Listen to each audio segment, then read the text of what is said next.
So how is that different than just handing financial statements? This whole idea of teaching people to make money seems like the real important aspect, that we're not just handing them the numbers, we're actually teaching them what those numbers are and what they mean.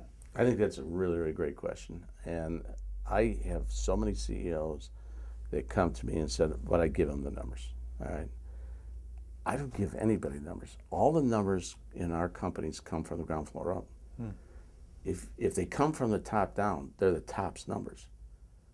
All of our numbers, all of our process, okay, is to get the high involvement planning, the input from everybody in the organization, whether it's in maintenance, whether it's in production, whether it's in sales, whether it's in inventory. All the data comes upwards. It does not come from the top down.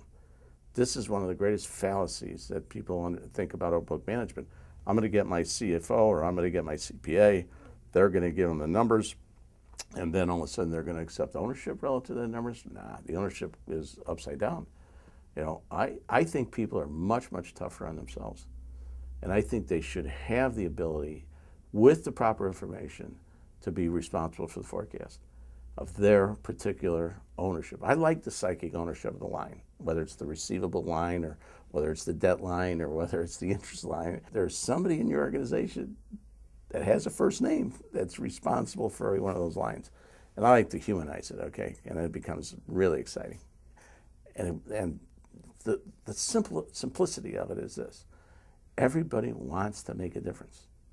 They do want to make a difference. Your kids want to make a difference. If you can create the environment where they can go out there and they could put a forecast up and they beat that forecast or they beat that forecast, there is such self-esteem, there is such pride in them being able to accomplishment.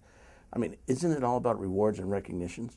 So why would it be rewarding for them to beat my number, okay?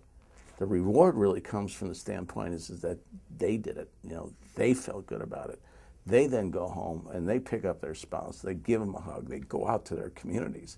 That's the kind of thing that you're trying to build in the work environment. And you're never going to build it if you take away the authority for them to be able to set their own benchmarks.